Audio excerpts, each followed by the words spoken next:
Okay, folks. All right, I have gotten all my work done here at the Teaching Apiary Bee Yard. I've gone through, I've done mite counts, and I just wanted to do a quick recap because what is happening here is exactly evidence why you need to check for your mite count.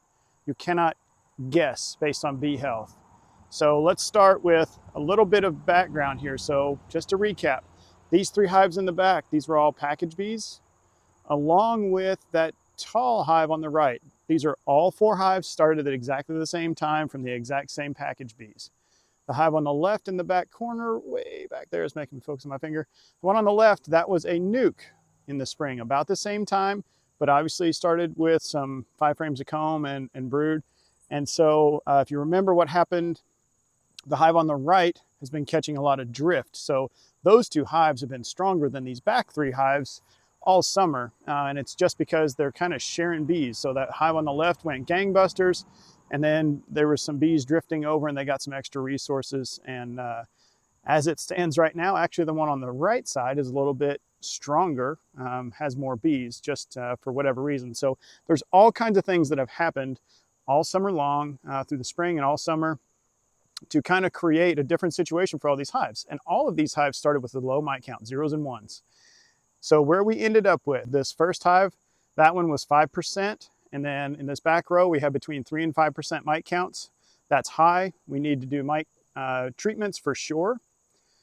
But on the back side over there, the really tall hive was 5% mite count, and the one on the back left, 13%. So typically that would mean a death sentence.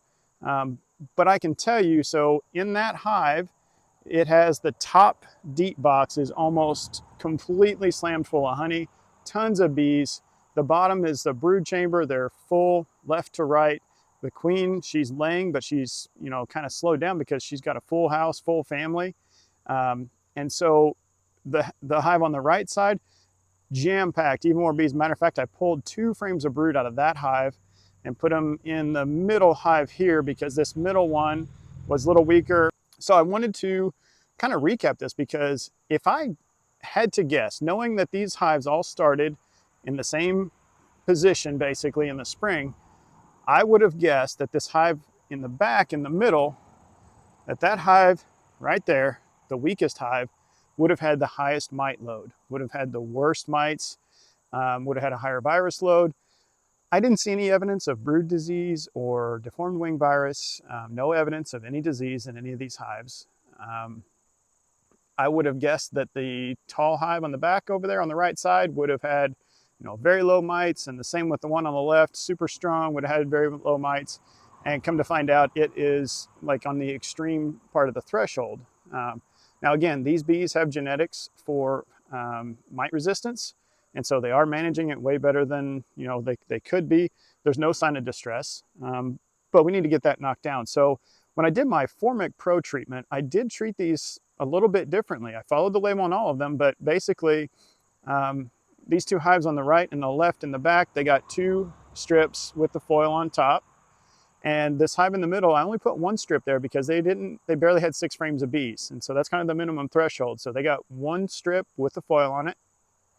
And then on the back side back there, those 2 strong hives in the back, they got 2 strips in the bottom brood chamber, but I did not put foil on them because there's just so many bees packed in there. I do want a very quick knockdown of the mite population, especially the one on the back left at 13%. I want a good hard knockdown of mite population. They have lots of brood. They have a good laying, really good strong queens, so they can handle that spike a little bit better. At least that's my hope, in my opinion, is that they'll be able to handle that spike of the Formic a little bit easier.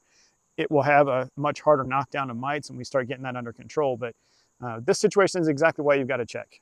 You have no idea. Unfortunately, you can't look at bees and tell what their mite loads are. You can really not even guess.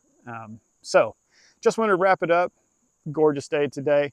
Hope you all have a blessed day.